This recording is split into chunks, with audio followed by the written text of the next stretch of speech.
Hi friends, ಕನ್ನಡದಲ್ಲಿ Excel ಕಲಿಯಿರಿ YouTube ಚಾನಲ್ಗೆ ನಿಮಗೆಲ್ಲ ಸುಸ್ವಾಗತ. ನಾನು ನಿಮ್ಮ ರವಿರಾಜ್. ನಾನು ಇದನ್ನು ರೀಪ್ಲೇಸ್ ಆ್ಯಂಡ್ ಸಬ್ಸ್ಟಿಟ್ಯೂಟ್ ಫಾರ್ಮುಲಾ ಹೇಗೆ ಅಪ್ಲೈ ಮಾಡೋದು ಅಂತ ತಿಳಿಸ್ಕೊಡ್ತಾ ಇದ್ದೀನಿ. So company name Galaxy Finance ಅಂತಿದೆ. GF04 ಇದು ಎಂಪ್ಲಾಯ್ ID ಅಂತ ಕನ್ಸಿಡರ್ ಮಾಡಿದ್ದೀನಿ. ಸೊ ಅದೇ ರೀತಿ G406, ಸೊ ನೇಮ್ ಅದೇ ಥರ ಕಂಟಿನ್ಯೂ ಆಗುತ್ತೆ, employee ID. So company name change to Ravi Finance. Okay, Ravi Finance ಅಂತ ಚೇಂಜ್ ಮಾಡಿದಾಗ ಸೊ ನಾನು ಇಲ್ಲಿ GF04 ಅನ್ನೋದು RF ಅನ್ನೋದು ಚೇಂಜ್ ಆಗಬೇಕು.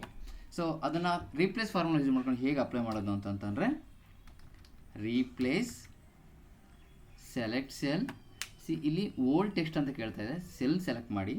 ಸ್ಟಾರ್ಟ್ ನಂಬರು ನನಗೆ G ಮಾತ್ರ ಚೇಂಜ್ ಆಗಬೇಕು, ಅದಕ್ಕೆ ನಂಬರ್ 1 ಅಂತ ಇಲ್ಲಿ ಸ್ಟಾರ್ಟ್ ನಂಬರ್ ಇದೆ 1 ಅಂತ ಹಾಕ್ತೀನಿ.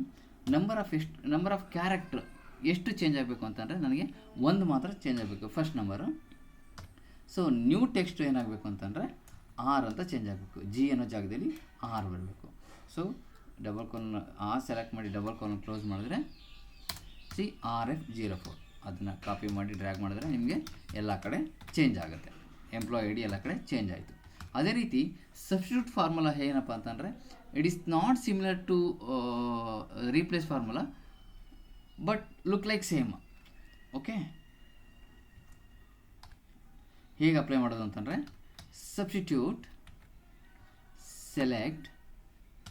ಸೊ ಟೆಕ್ಸ್ಟು ನಾನು ಮತ್ತೆ ಅದೇ ಸೆಲ್ನ ಸೆಲೆಕ್ಟ್ ಮಾಡ್ತಾಯಿದ್ದೀನಿ. ಓಲ್ಡ್ ಟೆಕ್ಸ್ಟ್ ನನಗೆ F ಅನ್ನೋ ಜಾಗದಲ್ಲಿ ರೀಪ್ಲೇಸ್ ವಿತ್ ಓಲ್ಡ್ ಟೆಕ್ಸ್ಟ್. ಇಲ್ಲಿ ಟೆಕ್ಸ್ಟ್ ಮಾತ್ರ ರೀಪ್ಲೇಸ್ ಮಾಡ್ತೀವಿ.